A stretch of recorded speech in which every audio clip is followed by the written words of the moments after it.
Can somebody please tell me what the heck is going on in the first round of the Stanley Cup playoffs?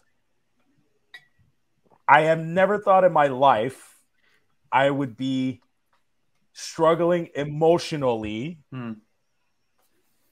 during the playoffs when the Montreal Canadiens aren't even in it. I never thought in my life that myself and the Curfew Boys would be stressing out over our hated rivalries. It doesn't make sense. It doesn't make any freaking sense, guys. We have a pick at stake. Could somebody please it's the upside down world. Explain this to me, please. Put the pick aside for 1 second and think about this. What world are we living in where the two favorite teams right now to go to the Stanley Cup Finals is Toronto and Edmonton?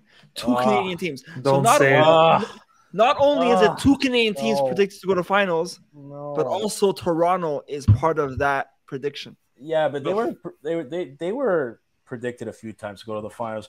Before we get there, I just want to take a moment to say thank you to everybody for tuning in this brand new episode of the Curfew Boys on YouTube, on Apple Podcasts, Spotify. Thank you all for joining. We got amazing content for you guys tonight. Please hit like and subscribe to all your podcast platforms. Hit like and subscribe to YouTube. Tell your friends about us.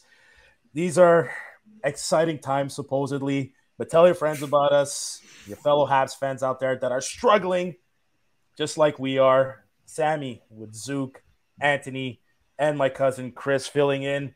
Joey and Adri can make it. I think Adri might pop in, but listen, it's Tuesday, May 2nd. We're about 8:30 p.m. Eastern Time.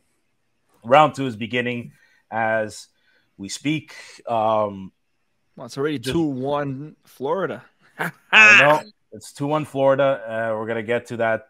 We're gonna get to that later. Bear with me, guys. I'm running a bit of a cold or something. I don't know what's going on. My nose is leaking like I won't say what. So just bear with me. I got tea over here. If I have to blow my nose, I'll just blow my nose. It's the Toronto flu. It's because they're in the second round, so you're feeling weird. Sickening. I guess it's the emotional coronavirus. I guess. Oh my god! It's from Toronto. Oh my god! No, I don't know what it is, but like, anyways, the hockey fan in me is loving everything I'm seeing. The hockey fan. I'm loving the underdog stories. I think Anthony and I, we messaged each other, said like, or I don't know if Anthony messaged the group saying this is some of the best hockey in the first round I think I've seen in a long time. Yeah. I feel like we've been saying this every year, but for us to be saying that every year, that means there's something good happening within the game when the playoffs come around. On that note, though, he's absolutely right. But I find that even last fucking playoffs, it still had a hint of that old school style hockey that we were so used to as a child. This year, though, it's fucking a new brand of hockey, man. It's power. Back and forth. But not only that, we're in the young. The young generation. It's young hockey. Put a pin on that. I want you to please put a pin on that young hockey. Okay, I'll put the pin. But I just want to. Okay, I don't know where we are now in this episode because we're here. All right, fine. We're starting. We're recapping round 1. Round 1's over tonight. But before we get to the recap, I just want to say something about this. You started off this conversation by hockey. You know, like crazy hockey we've seen, and Zook, you're saying so much power. But what I'm also noticing, and I said this yesterday, Sam, but I think I have to reword it. So just to give you context, in the group chat I wrote, fuck talent, it's not important. It's all about heart, which I still stand by that. Okay. But maybe what I try to say is look at the Rangers. We all predicted them to go far because they stacked up their team at the trade deadline with Kane and all these guys. And they went with like the talented veterans. And that's what I mean by saying that means nothing anymore. I think this generation is young talent.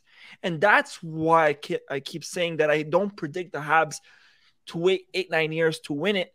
only because I think we're in a young generation now. I think it's young talent. It's no more the experienced veteran talents anymore. I think if you have a young core who's as a whole full of talent and heart, and these guys who just want to play because they just want to have fun because they're still young and have a lot to prove. They don't have salaries yet.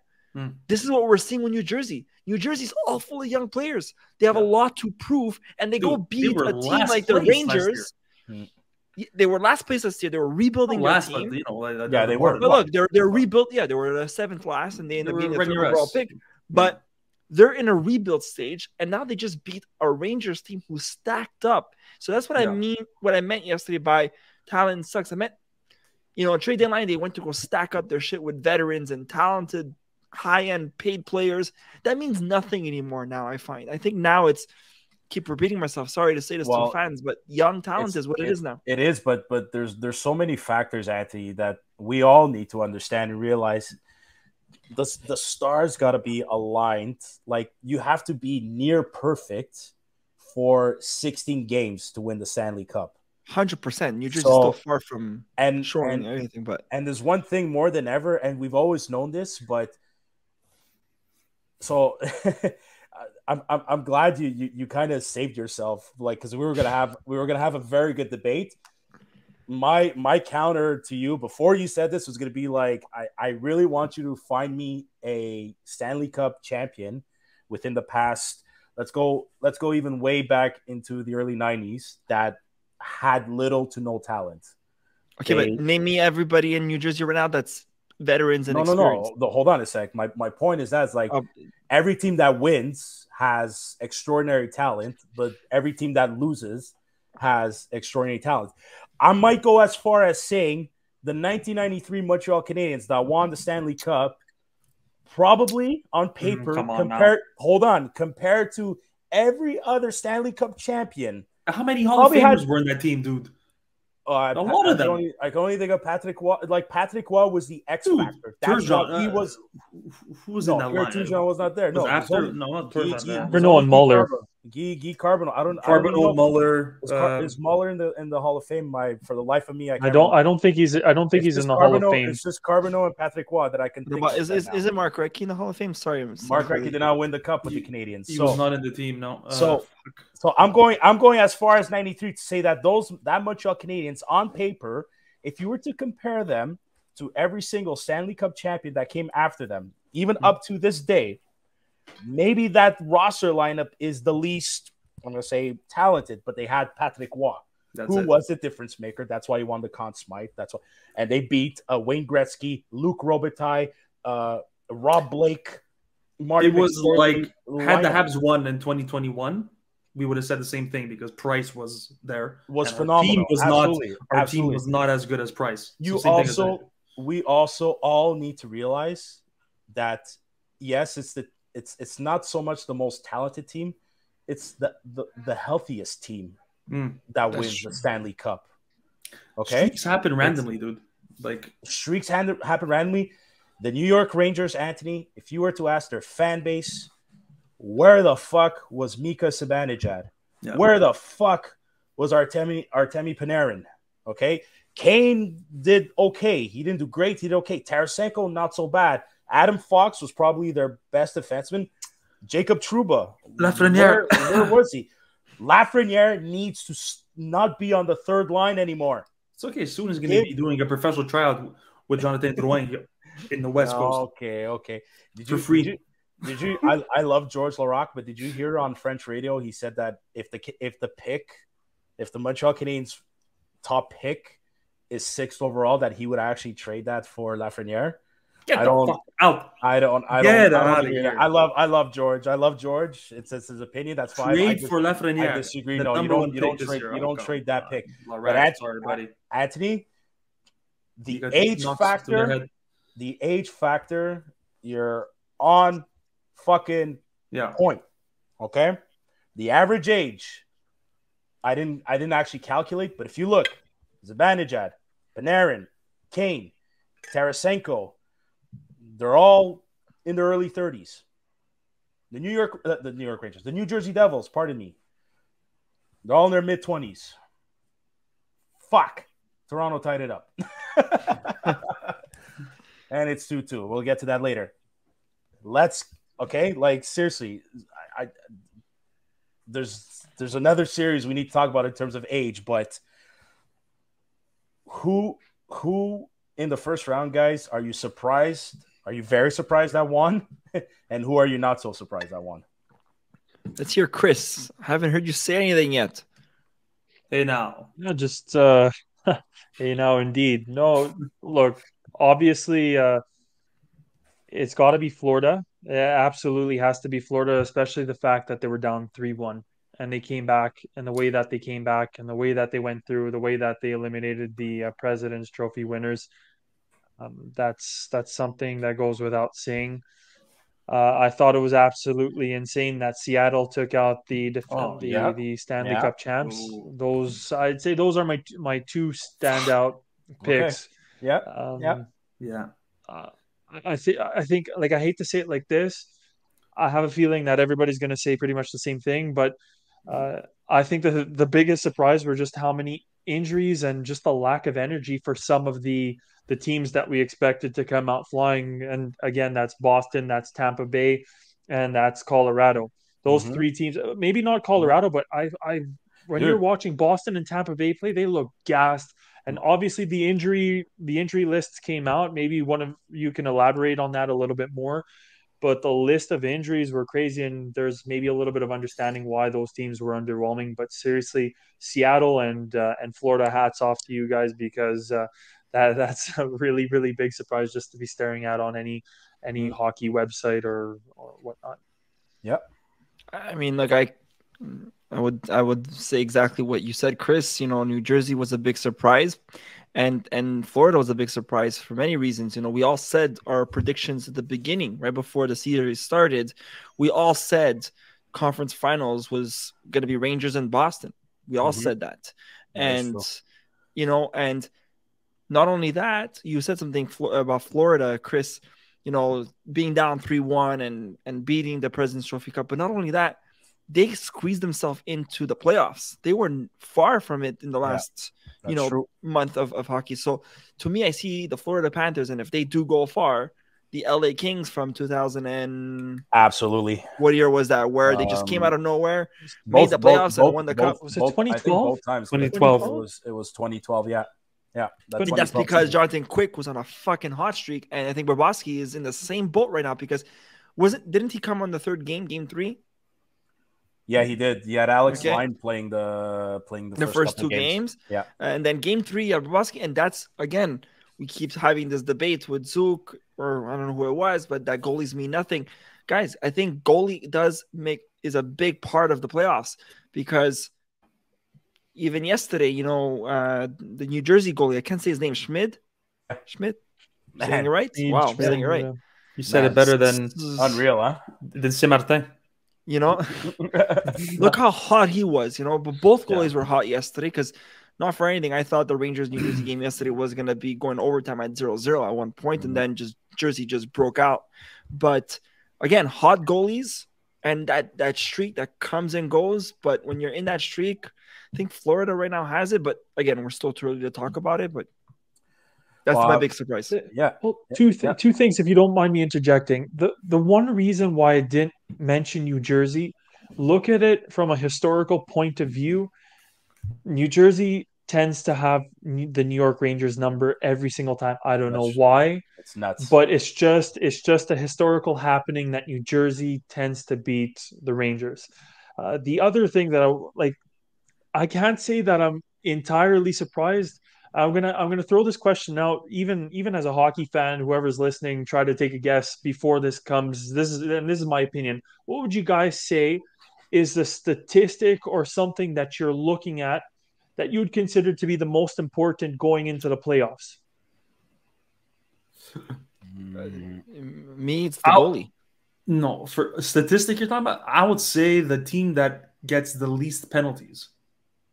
Okay, it might be misleading by saying statistic, just overall thing. Okay, are you saying what is the recipe or the weapon you need in the playoffs to go far? If you're analyzing a team going into the playoffs, it's health. What would be a clear indicator to be like, okay, regardless of their points, regardless of whether they're first or eighth in their respective conference, what would be a good indicator as to how they're going to be performing?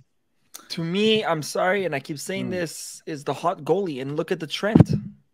Let's go back to Cam Ward and Murray and the Pittsburgh Penguins, and last year were Colorado. It's that hot goalie. You can have the most talented team, healthy team, but once you have that goalie on a streak, that's your recipe. That's how I see it. Okay, I'm gonna add a slight little bit. This is my personal answer. I say you look at a team's not only the goalie, the whole team streak. The Florida Panthers have been fighting and clawing their way just to get into the playoffs. They've been in playoff mode and they've been performing. And the streak, I'd say, look at their record. You look at Edmonton going into the playoffs. I think they had over a 70% win percentage. Same thing for the Panthers. They have been fighting their way. They had been performing. They had been winning. But I'm not saying that other teams that got eliminated were not in that frame Boston of mind. had a bad last 5 games of the year, by the way. Well, I just think, like I said, Florida's it's a good been depiction. insane since half of the year. They were shit at the beginning, and then the second half they were on a crazy tear, dude. And they clawed back up. They surpassed Pittsburgh. They surpassed. At the same time, too, like I would somewhat. I don't fully agree, but I don't disagree either. They were up 3-1. They did something right for the first half of the series. It's what happened along the way. I think the age factor caught up to them. I think the health factor definitely caught up to them. And when I think the pressure got to the Bruins. Sorry, besides Tampa Bay 2 years ago, when's the last President's Cup trophy won a cup? Because I haven't checked. Because, Chris, you come with a good point. It's starting the fight before playoffs starting. When you have a team like Boston or Tampa always finishing first, you're kind of laid back all year because you get that X. I think Colorado 2 months before. I'm going to double check that, but I think Colorado was the President's Trophy winner last year. Let me find out. But yeah, I don't know if we could say that about the Bruins, because I always found the Bruins having, like, their brand of hockey has been always playoff style. You know what I mean? There's gameplay was always suited for playoffs within the last 20 years, we could say. So I don't know. Okay, now last year was maybe they're old now. Maybe that's last year's President Trophy winner was Florida, the Panthers. Okay. Yeah, and they got bounced in the second round. Colorado was the year before. Yeah. But okay, and like I said, just so their overall depiction for me, like blindly, is just okay. Or the record, have they been performing hot streak? Like I said, whether it be the goalie, whether it be the whole team, how are they trending exactly? But you guys are 110%. Zook and Sammy, you both said it. Injuries, because the Boston Bruins, they're I don't know, so-called Vezina winning trophy goalie is injured. Petrus Bergeron had a horrible injury too. Florida Panthers just scored, so fuck you, Toronto. And going back to the injuries, like Boston was dealing with a lot. You look at Tampa Bay, Victor Hedman, probably one of the most well-rounded defensemen and tough defensemen to play against in the league, was clearly not 100%.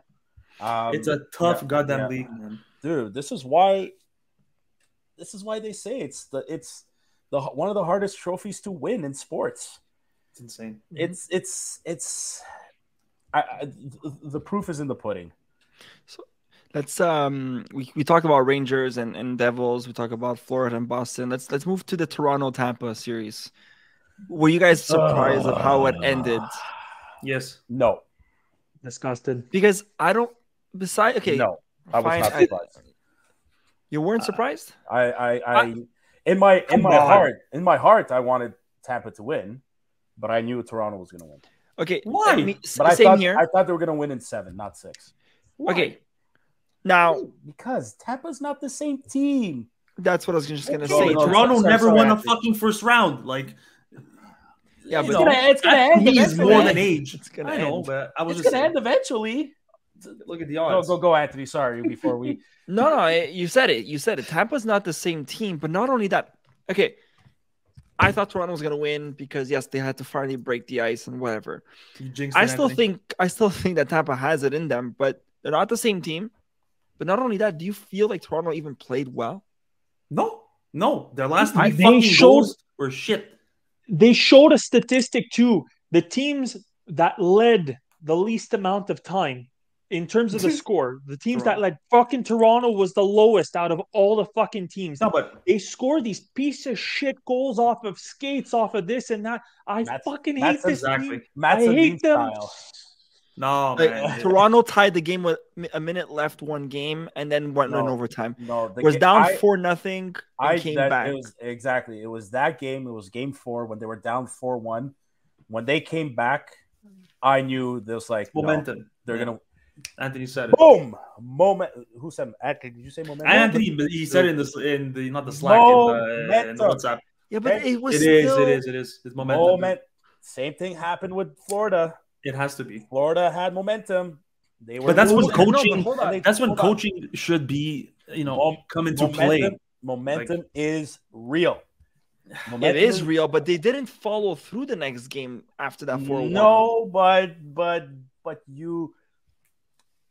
It's a good point. Probably for the first time, the Toronto Maple Leafs core, for the first time, when they lost game 5, in Toronto, excuse me, they didn't feel deflated like they did when we played them. Remember in game 6 when we beat them? I understand game 6 and you're going to game 7. Not just that. Yeah, actually, it is that. Game 6, that overtime period. Do you guys remember?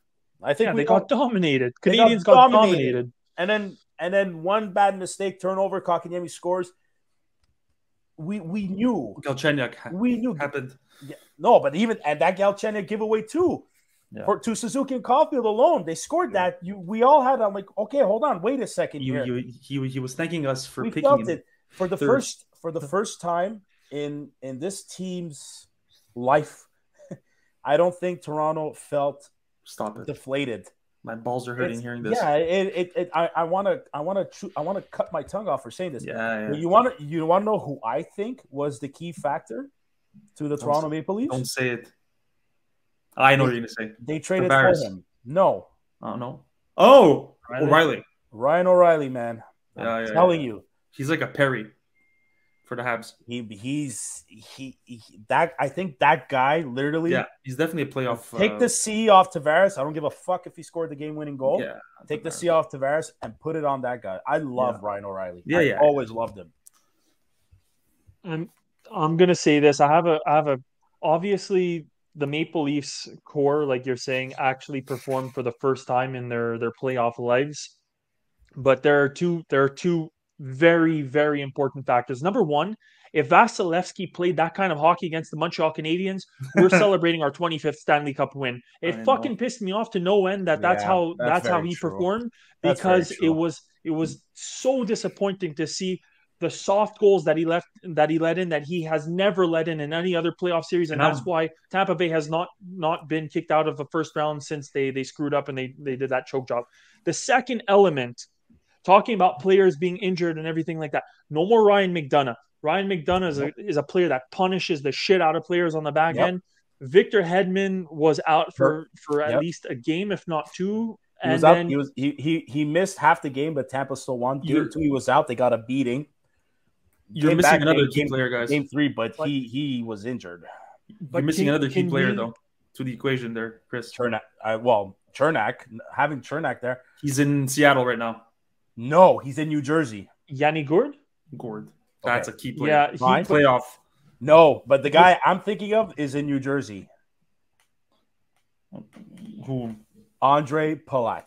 Palat, yes. Yeah, Palat. But I think Gourde had more flair. The support players, you're 100% right that the support players weren't there. But let me say this much. Okay, I hate to say it, but Phil Danault was so important for the Montreal Canadiens in shutting down the Toronto Maple Leafs. I'm sorry to say that. Good on you, Phil Danault. Wish you would have scored more while you were here. Jesus Christ. I have to go poop. But or vomit, poop or vomit. But no. I'll say this much too. The Toronto Maple Leafs players, they have all the talent in the world. the tendency for the Toronto Maple Leafs players to disappear, their top end, their Marners, their Matthews, I won't say as much Tavares, but those two, the Marners and Matthews, they usually disappear every postseason. Why? Because the opposing team beats the shit out of them every single time they go into the corners, every single time that they're in their zone. These players are not skating in with their heads down and doing all the fancy moves. Tampa Bay did not punish them whatsoever. From what I've seen from Florida already in this game, they have been hammering these players. Watch to see how Marner and Matthews are going to be trying to. They're not going to be coasting into the zone at full speed. They're going to be fucking super slow to get in, not having the same influence as long as Florida keeps smashing the shit out of them. Radko Gudas, Matthew Tkachuk, and company, do your job, smash these players, and I'm going to see they're going to be gone. The thing is, on defense, Florida cannot play the catch-up game in their own zone versus Toronto. Toronto's way too fast. And another key thing, I can't believe I'm saying this, but Florida has to stay out of the box. Yeah, absolutely. Toronto has a very strong power play. That almost killed them against Boston. It almost they were winning 2-0, took stupid penalties. Boston came back. Yeah, absolutely. But especially you have a strong Toronto power play line. Yeah, can't believe I'm saying that. But yeah, what other game? I mean, look, Carolina and Carolina, I knew. Dallas, I knew was going to beat Seattle and Colorado. Man, that was a surprise too. I didn't expect Kraken year two of their an expansion team beating the world, the Stanley Cup. But we've seen Vegas do it 2 years in a row when they first started, but I never expected Kraken from. I don't think they even had a good draft to begin with. Dude, Matty Beniers, what are you talking about? Well, look, they had a really bad first season, so I didn't think the second season they would surprise us. Well, because they got a whole bunch of free agents. They made a whole bunch of trades too. They got a lot of picks, and they traded some of those picks for those players that they got. They want to get depth. Grubauer also had a hell of a series too. Yes, that's true. Grubauer, absolutely. Imagine Kraken wins, and even though he's not playing, but to know that Shane Wright in his first year wins a cup, like, you know what I mean? Like, I know he's not winning it, but he's part of that team. It's just that organization. It would kind of burn, right? Whatever. Bah, I mean, but then again, he put in that fucking. You know who I think would burn the most? I think if Carolina wins it, if Jesperi Kotkaniemi lifts the Stanley Cup. I don't see Carolina winning it. I don't see it. I don't know, man. I don't know if we'll probably get to it as the series, the rounds go on. But to me, I think not having Andrei Svechnikov might hurt them in the long run. I thought losing him would have costed the Islanders to have the upset. Remember I said that to me, the only upset we're going to see in round one was Islanders beating Carolina. I thought that was going to happen then. But anyways, to be honest, a lot of upsets in this series, a lot, because we all expected, the Colorados, the Rangers, the Boston to go as far, and we're seeing a whole we're finally going to get a brand new Stanley Cup winner. Yeah, it's true. And both finalists are out. Speaking of Vegas, like, they destroyed Winnipeg, but did you hear what their coach said, Rick Bowness? Disgusting. Yeah. How he's embarrassed and disgusted. How there was no pushback from his response, from his leadership core. Is Pierre-Luc Dubois part of that core? Yeah, of course. What he's talking about. Who else is it, dude? Of course. See, that surprised me because he wants to get the fuck out. It's plain as simple as that. But there was they started off the series strong. Yeah, Winnipeg. I actually thought they were going to surprise us all, and then the whole Dubois talk would have been gone because I thought he was going to win or get close to it and want to stay longer. Then Vegas just surprised us all. But go, Chris. Come here. Yeah, but that's, you know what? I'm happy you bring that up, Anthony. I really am, because if you watch those games, I thought Dubois really took some bad penalties here and there, but I thought he was one of the most implicated players, driving the puck the hardest, carrying the play. If his fucking line mates actually showed up a little bit more than they did, I think they could have I think he was one of the most visible players on the ice for Winnipeg. Yes. So So you know what? I know that it still looks poorly on him because he wasn't able to convert certain opportunities or feed his teammates. Pardon me, Jesus Christ. But I still think he was a standout player for Winnipeg, all things considered. He Yeah, was. I mean, he had a first few good games at the beginning. I remember watching. Like, I think he put up like 2 goals and 1 assist in one of the games. But I don't know. It's just I'm not saying that the blame is to be entirely on him. I think there's a lot of other problems on that team before you mentioned the name Pierre-Luc Dubois, but it's just it's the way I see it is, if there was pushback despite losing, the coach would have probably been like, no, we had good performances from some of our top guys, we just weren't good enough, blah blah blah blah blah blah blah blah blah. So I don't know, like, it kind of, I was trying to see if there were any like secret messages. No, Dubois is officially done with Winnipeg. I don't see him playing next year. I don't see him finishing his contract there.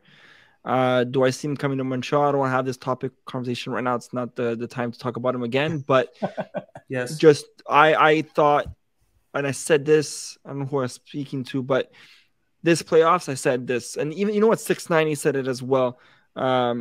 If Winnipeg goes to the finals and doesn't win, but gets that push, Dubois stays with the Jets. If they win, he leaves the Jets, or loses first round, he leaves the Jets. And I think losing the way they lost and the coach saying what he said, he's done with that organization. It's okay. Come here. So I have this question then. 2 things. Would you trade the Florida pick, even whether or not it's at 17? That's a steep asking price for a guy that we could probably get for free. No, you wouldn't anymore. Nope.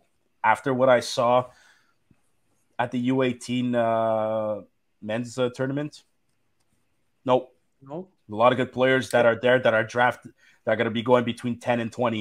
Yeah, but so what? They're not going to be playing there for the next 2 years, 2-3 years. Who cares? And well, okay, it's because you want to justify your 10-year fucking wait for a playoff. That's why. No, I want to draft a good fucking player. That's why. Okay, and what if the pick slides? What if the pick slides? If Florida wins and the pick slides down, I just want to play devil's advocate. Now what, Sammy? If the pick slides down, it's the end of the first round. And listen to this: you still have Pierre-Luc Dubois without having a fucking $8 million, $9 million contract. We get a test run for a year to see whether or not he fits, to see whether or not he's actually going to back up what he has to offer. And then if he performs, you say, okay, here's your contract. We know that we're not going to take because I see it as it's a complete risk if he's going to come here for free. We have no idea how he's going to perform, and we offer him $9 million, and then it's another contract that we can't get rid of. He's shot to the head. He's less of an unknown than a fucking 25th overall pick. Trade that pick for Austin Matthews. Oh. Austin Matthews is going to Arizona with Bedard. No, he's not. No, he's not. I think he's going to leave Toronto, but I don't think he's going. I don't think you're going to see how fast that fucking organization is going to skyrocket with value. Do you guys think Patrice Bergeron's done? Yes. 100%. Yeah. He was crying. It was a Shea Weber moment. I was just going to say that. He was a Shea Weber and Price moment. That was it. I agree with that. I was sad. I saw that. I was like, man. There's nothing to be sad. The guy had one of the fucking greatest careers ever. Oh, for sure. But just, yeah. Anthony said it. To end it that way, it does suck, though. Well, what? Well, you said it. To end it that way, it kind of sucks. Yeah, but can I throw in fuck. Don't shoot me, especially you, Joey. This conspiracy. It's not me. Okay, it's not me. He's not coming to the Canadiens' end. No. Okay, good. I have not seen this. I didn't see this. I didn't think of it. It was been all over TikTok. That the game is rigged. Did you see? If you watch the Boston Florida game, right before Florida tied it, they announced the goal. The goal sign went on TSN or whatever, ESPN or TSN. It said goal Florida Panthers. It disappeared. And then 20 seconds later, Florida scores to tie the game. So it's been all over TikTok saying that it was rigged, that the televised company accidentally put goal right before the goal happened, and it happened like literally 20 seconds after the sign popped up. It's like Jessica Simpson on Saturday Night Live. What? I don't understand. If you saw the performance, she was about to sing, but the sound was coming somewhere else. And then it was her sister. Oh, like lip singing. Yeah. Wasn't it her sister? Jessica Simpson. Ashley Simpson, you're right. No, it's Ashley Simpson. Ashley Simpson is the young one. Yes, it's Ashley Simpson. Sorry. I meant you got to figure. I don't know if it works like that to answer your question, Ant. I don't know because you got to figure it's going through the camera, it's being broadcast, it's got to go out, it's got to come back in. Maybe there's a certain delay. Maybe the guy screwed up and like. And was it the same name reacted of player, Ant? No, it just said goal. It's just a goal sign went on. Wow. But cool. you like. I don't know. I've been seeing a lot of. I mean, we're always going to get conspiracy theories all over the world. It is what it is. But a lot of people are saying Vegas is so in this. Everywhere. It's everywhere. And that's what happened. Like, again, I don't want to get into this, but Vegas was quiet for a long time, right? But now Vegas is starting to get very popular in the sports world. You know, they have a football team. They have a baseball team now. Baseball team now. NHL team. It's so easy to now get Vegas involved in things. Did you hear again, side topic, but there's hey, Joey, everybody cheats until you get caught. Detroit Lions, some players in the team got caught betting on their games last year. Now they're suspended for half the season next year. It happens, and more with Vegas being more involved in our sports entertainment, you're gonna start seeing a little rig shit. It is what it is. It's part of the. We're not gonna get the true honesty. Yeah, but I don't know. I personally I don't buy that, but it makes a funny conversation. That's for sure. I'd say the closest that you can go to fixing a game is officiating. I think you can give a team an advantage with calls, poor calls or good or bad calls, so to say, avoiding making good calls or making bad calls. But no, I don't think. If anything, maybe human error over there for the goal thing. But you just look at the raw emotion of these guys. There's no way in hell that this is scripted. Raw emotion. Sports entertainment. Good actors, eh? I'm just joking. Okay. Let's move on. Joey's listening to this conversation.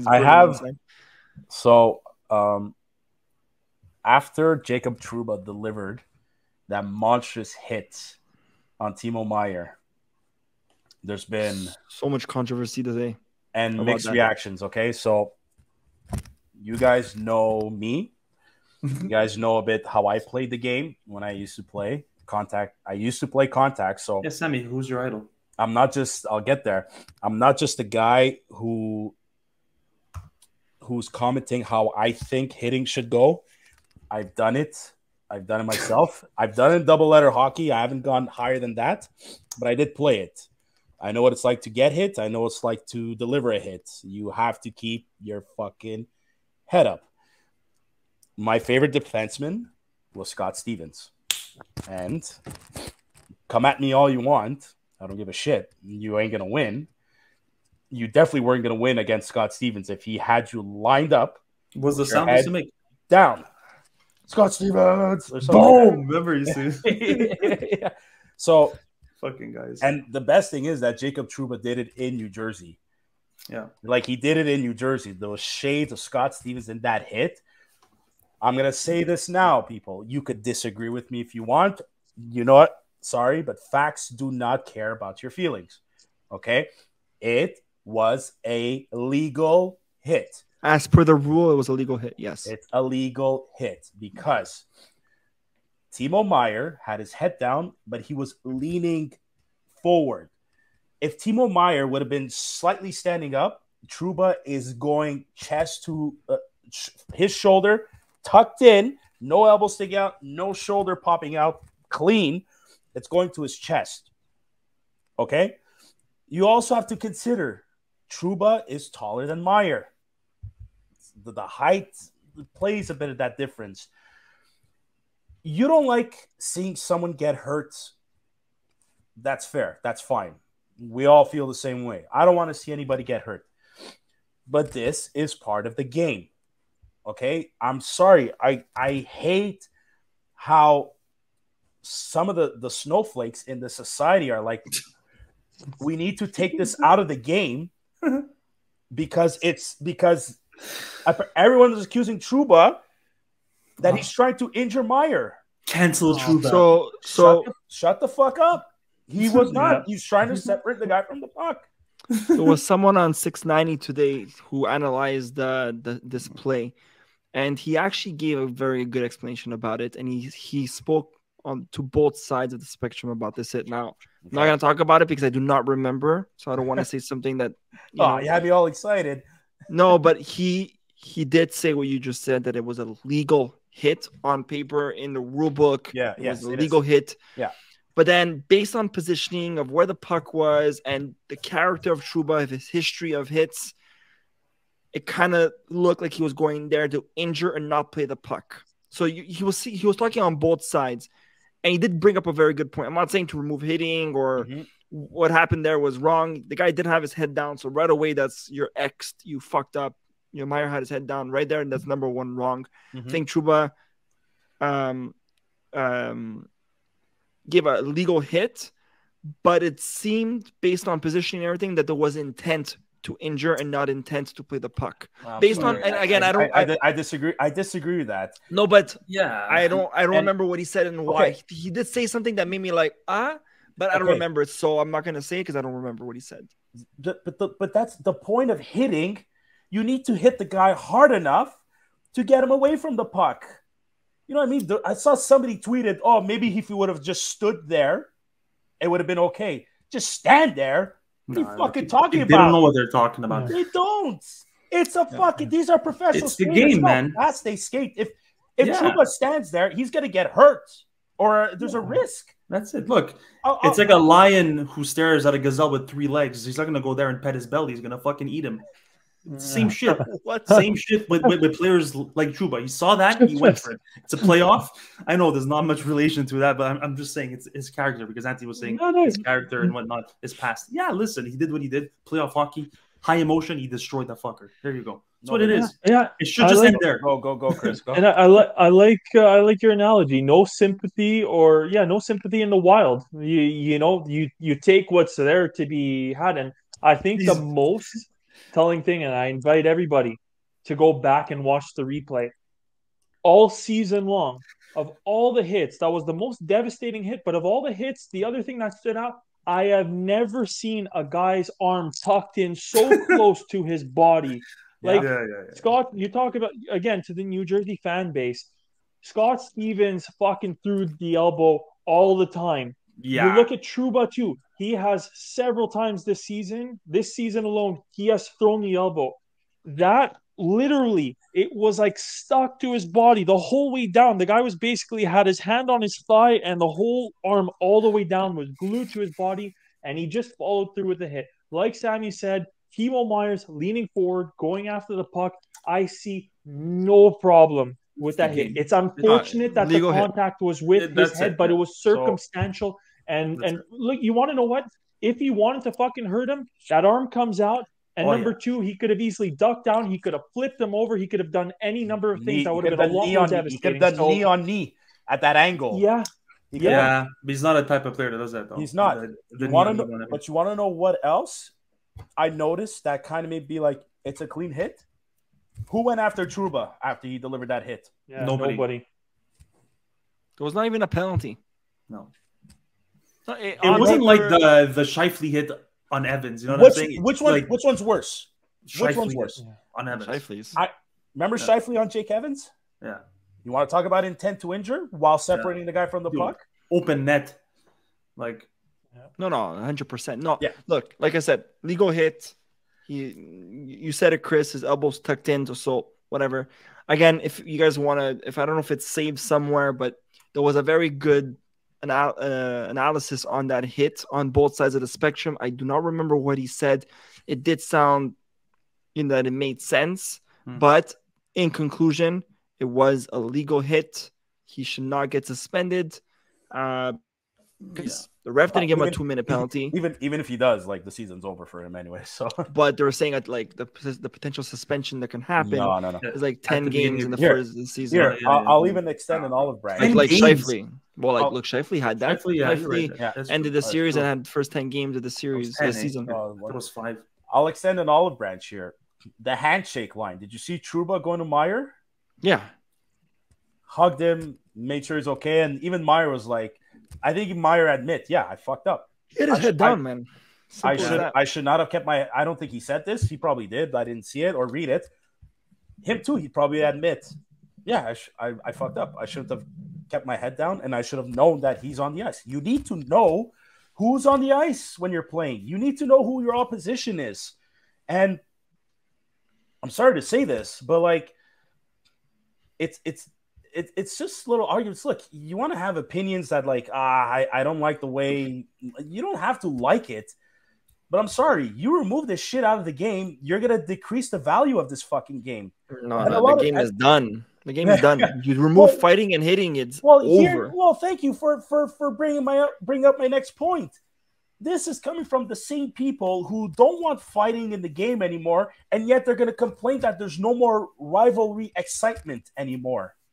The reason why there's rivalries for so many decades is because of the hatred and the fighting that took place between two teams. But it's true. No, if games start getting too soft, you're going to see. Already the NHL is having a hard time fucking building their reputation again and bringing excitement to this league. You remove the two top things of the sport, I'm done. Like, everybody's going to be done. If you look at if you look at flag hockey, take the flag out of his pocket. I hate you. You remove the two elements that make people stand up and go, oh, whoa, fighting and hitting. Oh man, we're gonna start our own flag hockey. That's flag hockey. The visuals of that is sort of. Caulfield is on a breakaway, and you see, I don't know, Scott Stevens pulling a flag in the back of him. Oh, I hit you. Penalty.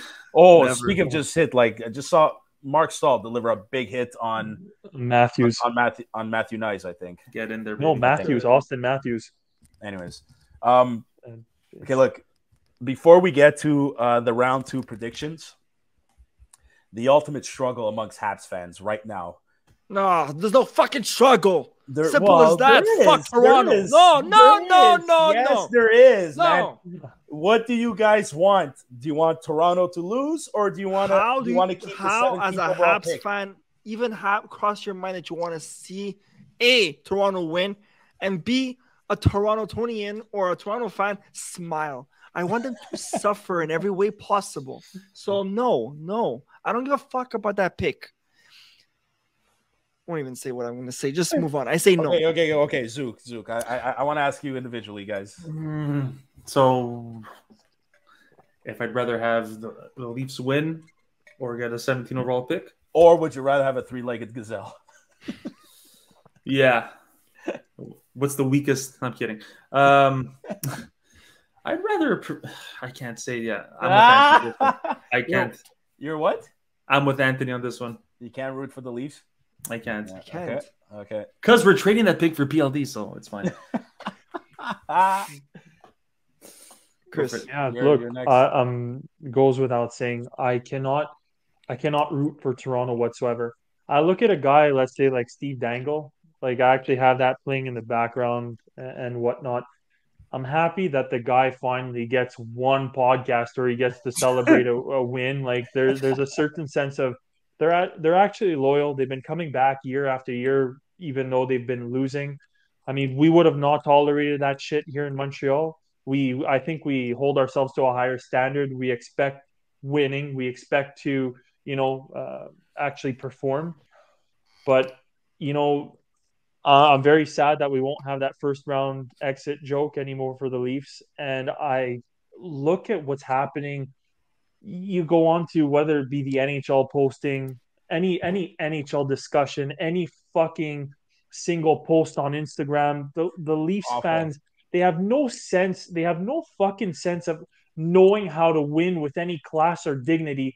You have a fucking Leafs fan chirping the Tampa Bay Lightning players as they're going back to the locker room after having lost and saying, happy golfing season. Like, fuck you. Those are some of the best guys, and almost every single guy in that locker room has a Stanley Cup ring, and you're ridiculing them after you won one fucking round after 19 years? Go fuck yourself, you bunch of loser fans. That's the personal. Like, I'm happy that you Amen. won. Enjoy your little victory, but you're far away from victory, and I want you to stay as far as possible. So the goddamn Leafs have to lose this round as soon as possible, in 4 if possible. I couldn't give a shit if that pick of ours goes to the fucking 3rd round. As long as the Maple Leafs lose this round, I'll be happy. Amen. Wow. Even if they guarantee, Okay. so like, if you were to tell me this, Fucking Leafs. Toronto beats Florida, but guarantees losing next round so we can get that pick, I probably would still say I do not want Toronto to win because I just don't want to see them happy. Exactly. I just don't. Yeah, I mean, I'm being selfish now, but no, I can't. it's not, I don't think it's selfish at all. I think it's because again, you got it's split down the middle amongst this fan base, amongst the Canadians fan base. It's if you really want to support the team and want to do what's best for the team, you have to go with the necessary evil and root for the Leafs for that 17th pick. But then there's like, it literally takes every fiber, ounce, being of me and us alive to even have a thought of rooting for the Leafs. How many times did we root for the Leafs to win certain games throughout the season to help us with The standings? With the standings? I think it was against Florida. They had a lead and then Florida came back and won in overtime. I'm not even a Leafs fan and they disappoint me. Like, yeah. So, but again, it's impossible to root for the Leafs. You take the Boston Bruins, the true arch rival of the Montreal Canadiens. Hate them with a passion, but I respect them. Toronto, I hate them and I don't respect them. There's just no respect to be had. I'm gonna go with the very. I hate myself, but I'm gonna go with the very neutral response that I can give to everybody is whatever happens, happens. And I think if I'm trying to be positive or a glasses half full kind of guy, at the end of the series, shouldn't we be happy either or?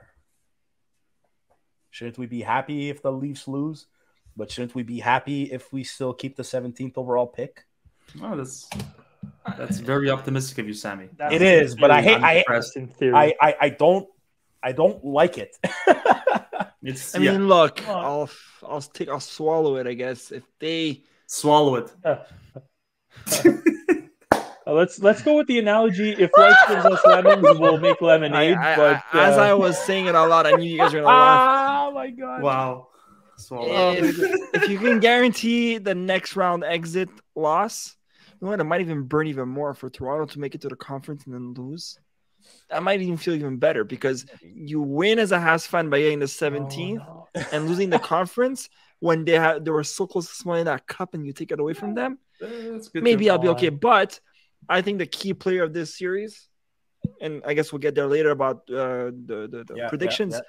But I'm thinking Tkachuk will be the game changer of this whole series because I don't know if you noticed, if you go on Instagram now, Tkachuk has been eyeing the bench. Every time they scored 2 goals or after the 2 goals, he goes to the bench and mocks them as he's going to his bench. Fucking amazing. He's going to be he's intimidating the team. But do you think what his father said kind of lit a spark 100%. Under him? His father said that his father, Keith Tkachuk, Hall of Famer, said, I think he's a Hall of Famer, said, there's no drive, there's no heart in this team. Like they have all the talent, but they don't play with. There's no jump in their game, and ever since he said that, that's Florida. That's Florida. So I like to think that was the fuel they really needed to start that fire. So, are you guys ready for predictions? Let's do it. All right, round 2 predictions from 16 teams down to 8. I'm gonna start in the West because it's too bad these West Coast times are different from the East Coast. But look, let's start with this series. I really think these series are getting a lot better as they go. We'll start with this one: Dallas and Seattle, who are going to be playing after the Toronto game. Dallas in 6. Okay. Yep, I agree. Yep, Dallas in 6. I'm going with Dallas in 6. Anthony, I'm gonna go with the underdog Seattle because I think if Dallas goes to the finals, it's gonna be a boring finals. They're very defensive and I don't know, man. Roop Hintz and Robertson, man. Someone was saying today on 690, imagine seeing a Devils Dallas Stanley Cup Finals. How boring would that be? My Wow. God. That'll be. It'd be a My boring, God, that's boring shade. ass series. That's What about shade the games? of 2000 or 19 Yeah. or is The it 90s. 1999? When Yeah. when Dallas won in 99, I forgot who they About beat. that. Because at one point, Is it not the Buffalo Sabres? that's right. So it was in 2000 when New Jersey won. I think they beat the Dallas Stars. Yeah. Okay. I'm gonna go Seattle in 7. I Wow. think there's something special going on in Seattle. Yeah. I think on paper Dallas has Momentum. the advantage, but there's something going on in They Seattle. got momentum. It's momentum. Okay, the next series in the West, Vegas versus Connor McDavid, Leon Draisaitl, and the Edmonton Oilers. Edmonton. Straight Edmonton in 6. Okay. Anthony, Edmonton. in 5. Oh, what? Really? Oh, interesting. Okay. Let's go, cousin. Just to be clear, I want Edmonton to win the cup. Absolutely more than any other team. Vegas in 6. Wow. Okay. Man, this one I have a hard time predicting. It's going to 7. I don't know who's going to win. And I like Edmonton. I like, who doesn't love McDavid and Draisaitl? Yeah. And ever since they got Ekholm, they've been a completely different team on the back end. Evan Bouchard is taking full advantage of that. He's waking up. Arnold Nurse. The Nurse too. Man, fuck, this is gonna be tough. If it's gonna be the battle of goaltenders in this series. Fuck, man, because both defense is pretty good. You got the best forwards in the world. Okay, fuck it. I'm going with Edmonton in 7. Move on to the East. New Jersey versus Carolina. Jersey. Whoa. Yeah, I'm saying Jersey. I'm saying Carolina in 7. I think Jersey has the momentum and they have the speed. So does Carolina, dude. Carolina's got the speed. They got defense. Oh, my God. Yeah, they do. And they have KK. Kidding. Well, Go Jersey. Carolina in 7. Yeah, I'm going to stick to Carolina in 7 as well. Okay. And finally, Toronto versus Florida. Can you hear me out? I want Florida. Damn right. But I've been saying this since last year. Stop it. I have to say it. That's what I feel. It's my gut. Even though I'm shitting on Toronto, it's a gut that I've always had, and it doesn't go away. And I hope I'm wrong, but I hope I'm right, so I can tell Joey, "Fuck you." But no, but actually, Joey actually agrees with me with the statement because he said it too. The moment Toronto breaks the first round, I know it's 4-2 Florida right now. I'm happy about that, but to me, I see it as if Toronto breaks the ice of the first round curse, they go straight to the finals. Not saying they're going to win the cup, but I see them going to the finals because of that momentum of breaking the ice. I'm sorry, it's what I feel, but I do want Florida to win it. What games? I think that series is gonna go to 7. Okay, 7. What did I? Okay, so yeah, I think Florida in 7. Florida in 6. Okay, 6. Wow. Oh boy. I think if Florida wants it, it has to be before 7 because the 7th game, Toronto has that. Okay, yeah, I think Toronto wins game 7. I know, well, just want to elaborate a little bit more. I just said Florida in 6. I think Florida's game, it's like the fire versus ice tale of that. I just think the style of play that Florida has, Toronto's best players cannot perform, and they can't be themselves, and that's why I said with such ease, Florida in 6. And Brandon Montour on the back end, I don't know what the hell this guy's been eating. Waking up before every single. He's incredible right now. He just scored the 4th goal. Yeah. It's honestly though, like if we get exciting hockey like we did in the first round, at the end of the day, no matter who goes and who loses, I think we're in for a good show. But you know what we haven't seen all round, and I think we're gonna see it in the. Sorry, we haven't seen a sweep. It's true. It's true. We haven't really seen a sweep. So we're all here saying game 6, game 7. No one said 5. Oh yeah, I said 5 in one of them. But yeah. I am one series might surprise us. Okay. Maybe no, but anyways, yeah, I think that's pretty much it. I don't know if you guys have anything else to bring up one more time. Yeah, a few things I want to talk about. Oh boy! So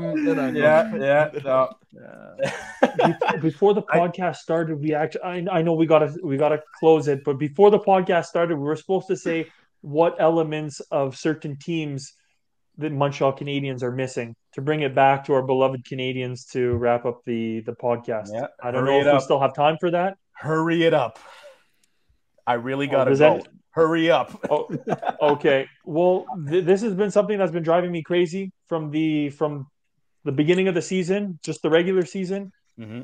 I find that almost every single other team, they finish their checks at all given points of the game. I find Montreal is very docile. They don't make other teams pay, and especially in the playoffs, it's a game changer. It's I think going to be the thing that decides the Toronto versus Florida series. Mm-hmm. I just wish the Montreal Canadiens had not this laissez-faire, like just go and smash the shit out of players. I'm tired of seeing guys our guys get beat up, bullied against the boards even during the regular season, and then we just let the other teams skate by unfazed. This is where I think guys like Jacky, Gooley on defense have to bring that game. I think Anderson has to continue bringing that game. You hope a guy like Slavkovsky could bring that game. Kirby Doc, you hope he could throw the body once in a while because he's a big guy. So no, you're right. It's an excellent point. Grit and speed too. Because watching these playoffs this year, this tic-tac-toes, I've never seen that with the Habs. It's always a dump and chase. Yeah. There's a lot of tic-tac-toes. Anthony hates dump and chases. Oh my god. The tic-tac-toes you need, like that fast game that you don't see the puck. Yeah. Speaking of dumping. Anyways, listen, we're really gonna have to wrap this up, or else this is gonna be an emergency. But like we pretty much covered all our points here. Yeah, guys, this is an awesome episode. This is playoff hockey. There's nothing better in this world than playoff hockey. I may be biased because I'm a hockey fan, but I speak the truth from my heart, and I'm loving what I'm seeing by the boys on the ice. It's awesome, awesome, awesome. To the followers and our listeners, thanks again for tuning in. We will be back for probably an episode. Oh my god, wow! I'm gonna not edit that part, but I'm gonna restart. We will be back for a round 2 recap episode leading into round 3. Please, once again, like and subscribe on YouTube. Share us with your friends. Tell your friends about us. 1 week away from the lottery. Oh my God! At 8 o'clock Eastern time, the time has changed. So mark that on your calendars. We might have a live reaction like last year, guys. We're 100% getting together. We're gonna film the shit out of our reactions, and hopefully it's the same like last year, or even better. Listen to us on your podcast platforms: Apple Podcasts, Spotify, Google Podcasts, anywhere you listen to your podcast. The Curfew Boys are there with you always. Yep, it's time to go, guys. Thank you so much for joining me. Enjoy the rest of the game. Toronto is losing 4-2 to Florida. Seattle, Dallas up next. Until next time. Bye now. Bye now. Good night.